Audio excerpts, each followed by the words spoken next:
want to take in the XP lane because, you know, the Esmeralda for now is still open. Do they want to, you know, take that from possibly Nath's taking that up? Or do they want to, you know, go around that? How do they want to feel about this? Maybe what they wanted to do here is just to counter it in the last pick. So that there's their Lyra. There you have it. So no bans. What if RSG decides to go for something like a Phobius instead? Put this... so the idea is you have a way to cancel the Eve. You have a way to get into the face of Brody in a way. Or a Masha, which is... oh, you... Okay. How is this for RSG? A Yuzong last pick. So you have the Petrify, right? You have instant ways to kind of counter this Fanny. If you are quick enough and you are attentive enough, you'll have your ways to deal with the Fanny. At the same time, the Eve will not have any comfort using the real manipulation because you always have the way to cancel it. And the Brody, though, is a hero that kind of invites XP laners to get into his face and just deal the damage in front of him, right? So maybe that's the only problem here, but technically speaking, it's a decent pick. So we had 4 picks of RSG just going back to, you know, classic RSG, and then they add a little bit of a spice there because we've only seen 1 game of Yuzong, right? So we'll see how this plays out. It did have the win last time, and how this one goes about. I just kind of laugh at how Brody just went out of that portal. It's like frustrated that the fight has not even started yet. Brody's locked and loaded, man. Yeah, he's just trying to power up his energy from ground up to standing up. But I love you guys mentioned that everything here is plain and simple, sugar and spice and everything nice. So it's Echo and it's RSG battling for spot number 1. Let's take to the first game. I love the new emotes, the battle lines. Yeah. The Fanny. Kibu. Yeah. Speaking of which, right now, we have our awesome Valor prediction brought to by Samsung. Who will score more kills in this game? It will be Kartizi or Demon Kite. Comment down with the hashtag Samsung, and Samsung always wins. And yeah, you know what to do, guys. You have perks brought to you by Samsung. Let's go back to the game. So interesting too, right? Now Carl TZ is going to be rolling with the Assassin emblem here. He is, I think. Okay, no, no. Secured by Demon Kite. Yeah, Demon Kite did secure that here. Now they're going to fight for space around the river. They're still going to give this a go though. Yaoi could be in trouble here. Flickers out, so they get out a resource. But the thing is, you know, RSG, they have to do that. We already saw the idea. The mindset of Echo, they want to possibly invade, they want to be the ones setting the pace here. But so far, I mean, that early on, I know it's only a minute, RSG Philippines responded really well. That might be the problem with having the Grok utilize the Guardian's Barrier. If you choose to pick that up first, you don't have the power of nature. So you don't have that much invading potential as you would with the Grok with the Guardian's with the power of nature, right? But still, what you preserve as Echo is the fact that you are controlling your lanes. You can see Yaoi prioritizing the Guardian's Barrier. You can block some of the minions so that your laners will have a much favorable minion equilibrium. Yeah, it's buy time and vision for Yaoi, and not to mention in the first turtle of the game, there's a lot of things that Guardian's Barrier can do. Reset the turtle, just block off enemy entrances. Oh, this is the classic move that you can expect now from the first rotations. You will park your roamer into the mid lane, getting the solo XP, and then your mid lane to the top where the XP lane is, so that all of your members are going to be level, or at least 4 out of your 5 members are level 4 when the turtle respawns. So talking about how being ready. Oh, look at the burst. Another airstrike pushing him back here. Echo might just have to give this one up. Yaoi just trying to plant himself there. Carl Teasy's got to grab this purple buff, but by the time he gets it, could be a little bit too late here. Already, Demon Kite goes ahead and secures that one. Now Yaoi going to get the way of the dragon right on top of him, and there's the first blood going over to Demon Kite. Massive pokes coming out from RC. We talked about how you can put your mid laner into the X-Plane for 1 lane so that you will get your level 4, and Aqua utilized that so well. Using the Feathered Airstrike, really fended off Echo's positioning. At the same time, RSG, because of the poke that they had, now they have the advantage onto the turtle, which wasn't answered by Echo at all. And then they get another kill. This is great for RSG as the start. Yeah, we're looking at it right now. This is trouble for Echo and how they want to freely rotate around the map, because they're going in 2s, because Carl T's right now is on high and dry. So there's a lot of things that they can be countered, especially the damage that they can get from that Fanny. Setup from Light. You're going to kick Yaoi once again, but right there's the damage coming out from Aqua. That's a big dam on the Farsa. You're seeing it here already early into the game and on the top side. Nath's going under the turret. Can he grab the kill? And he does. coming out clean. That's 3 down for Echo, and it looks like they're going to be pushing into the jungle as well. Not able to take the resources. They get pushed off. Benny Cutie, though, grabs a kill, punishing Demon Kite, making him overstay there in the jungle. Wonderful retaliation coming out from Echo. But nevertheless, you can see RSG in their prime form once again. They are always dictating the team fights. And this is the form that you saw when they were champions in MPL Season 9. When they dictate the fights, when they dictate where the fights will happen as well, that is how you know that they are in control, which means that they are really prepared in this game. Yeah, one thing that we've seen earlier on how RSG is upping the phases right now against Echo. Once you go for the gold, they split right away. It's one of the keys that we mentioned earlier on the panel, because the strength here right now, as Wolf mentioned, there's a lot of gaps that Echo needs to filter. Okay, so RSG is just purely damage right now, and setups on how they are becoming more stronger by the minute against Carl TZ. Yeah, I mean, Light's just doing a great job at. I mean, even if he's kicking Yaoi, right? If he's using the Way of the Dragon on Yaoi, it's usually converting to a kill right now, just also because Aqua has so much of this early burst damage. Oh yeah, that's it. And it looks like once again, Yaoi gonna get kicked. Carl TZ there to back him up. Light's gonna be in trouble now. Sanford doesn't get the kill. Turtle secured by Demon Kite though, and it's Carl TZ that falls. And Nav's pushing back too. Demon Kite looking for Sanford, can't get the kill there. Benny Cutie was there to back him up, but they grabbed the turtle and a kill. We are talking about how important the Yuzhong last pick was for RSG, right? You saw how he timed it so well. He was all of a sudden in front of Carl TZ with the Petrify. You have the combo, you have the lockdown, and the damage was ever so present for RSG. They have punished Echo, and at the same time, Demon Kite won the Retribution battle in that second turtle. This is such a massive victory for RSG, as now they are definitely the winners of the first 5 minutes of the game. Yeah, last week, oh, look at that. Another one for Demon Kite. Just making it through top lane. They're just squeezing out resources on the side of Echo. I remember last week on how RSG struggled just to get enough 2 points or 2-0 for the game. Right now, it's just them dictating more troubles to the side of Echo. It's kind of funny because we talk so much about Echo Express, right? But right now, how do you stop the Express? Well, it starts with Light, right? Because he's been doing a lot of this.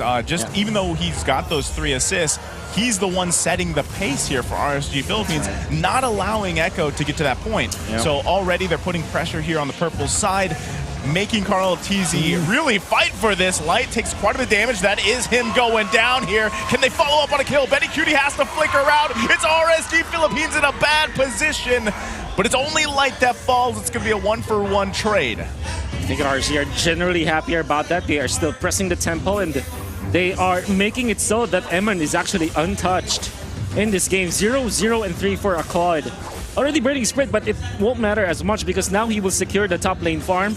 And at the same time, they are going to be prepared for the third turtle, which generally means that you can utilize your gold laner if there should be a fight into that turtle pit in a few seconds from now. Now we're looking at how RSG managed to just seal the borders here for Echo slowly and becoming more surely how Yaoi is trying to poke down Naps here down bottom. Light is going to be back at the back of Benny Cutie. Benny Cutie can't get the kill. He's going to get kicked into the turret. He was trying his best, but Naps has the backup from the rest of RSG. Was that necessary? Was that necessary? He felt like there's always this ticking time bomb when you have your non-scaling hero versus a scaling hero. So it's a classic dichotomy of an early game hero versus a late game hero where you are forced to make the plays, but sometimes because you are too anxious to get kills, to get some farm advantage over your matchup, you make bad decisions, and that's exactly what happened in that case. Oh, this is trouble now for Echo. They need the damage, they need the items, they need the power here against RSG because the setups in terms of the CZs and the burst, just look at this, the zone out against Echo. Here comes Nats. Nats going in deep end, and there goes Eman with the blazing do it. Push it, Echo back here. Can they grab the kill? The kick is on. Sanford doesn't go down, but it's Sanji that falls. Sanford falls as well. Everybody's low on Echo. Aqua flickers in. Can't get the kill though. Gonna be an even trade 2 for 2 unless Carl TZ can find another kill here. Eman quite low, but he's just gonna prioritize the buff for now. Oh, pretty good. Okay. And Aqua now packs up a punch, 5-0-2. You can feel the strength of this hero, and this is not your typical Mr. Shop Pharsa. This is a Magic Worship Pharsa.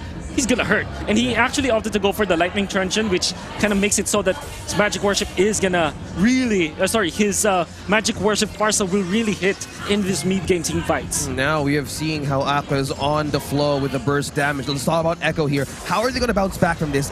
Will the time be enough? Will the items be enough? Who's the one here to get the damage against RSG? If they combine it together, particularly if the Brody still gets up the damage, it's not as much as a Claude, for example. But if they focus on one hero, for example, they raid in on Aqua and then Eman, they will have the damage. If they find the right targets in the latter portions of the game, it is doable. But naturally, if it's just a head-on collision, it's going to be naturally favoring RSG. Nah, it's the Aqua man that they need to shut down. It's Aqua and Eman. But Yawi here, he could be a sacrificial lamb in all of these possible plays that he can do. Because the defense of Echo right now could just be with Yawi or even, not even Sanford. Yeah. I think the tough part for Echo to conquer right now is actually just allowing Benny Cutie to pump out the damage, right? Yeah. He doesn't really have the opportunity to get the marks that he needs, the stacks that he needs. He does sometimes have the position, but it's usually compromised because of Navs. Yeah, Navs and Aqua alone. Not to mention Emon. If Emon does come in with a Blazing Duet, everybody on Echo disperses, so the positioning just isn't in their favor. You have a lot of things to check off the list there if Echo actually wants to win a team fight or actually even stand toe-to-toe with a team fight. Yes, that's very true. Which kind of makes me think that RSG really thought about this composition that they have with this last picked Yu Zhong that we did not expect, but now it makes total sense because it is a formation breaker coming out from RSG. It's an initiator as well. And what I really like about this is that they have brought back the Farsa in such a creative manner. It makes it so that Aqua is now more comfortable with his hero picks. It's classic for It's a RSG. classic, that's right. Yeah, we cannot stop something. It's being classic. It's old but gold in anything that we do. For RSG Philippines right now, they're up against what? 8K gold lead, and only one tower has been taken aside of RSG. Not even the defenses because of the space that Aqua is doing from time to time. No deaths at all. Yeah. Well, it looks like they're bunching up here. They're going to see if they can actually make a sneaky play here on the bottom side, or they might just call it off. The thing too is, with Navs, Look at the coverage. typically he plays the Esmeralda, right? I like that Navs has been able to bring this Yu Zhong pick in and still do those Navs things, right? Because that's typically how he plays his Esmeralda. Yeah, but how many times has Navs' Esmeralda been counterpicked, right? Now that teams have caught on to that. So this could possibly be something in the future to work on, and that could be a go-to. Look at the damage, like you said, with Aqua here. Okay, they do catch a light, but he's going to flicker out. There's Navs using Dragon Form, looking for Sanford here. He has nowhere to go. Does flicker out, can't get out, though. Falls here in mid lane. Emon with that one. So already down a member. Lord's not going to be up for half a minute. So they could try to do something with this, buy some more time. By the time it does come up, Sanford should be back alive. Yep. I think they might have utilized their ultimate way too early. But I am not entirely sure about the timing because I have not seen Yu Zhong played in a very long time. Yeah. I think that they will not have their ultimate for Nats in when their Lord respawns. So that may be a bummer, a little bit of a bummer. But what's crazy is they're 8K ahead. Well, true. So That's regardless of the Dragon Form or not, they've got items. I agree. Now they have it. So it's maybe 40 seconds. Yeah. What the way that I mentioned it because the way that I understand RSG is that they always time their clashes around these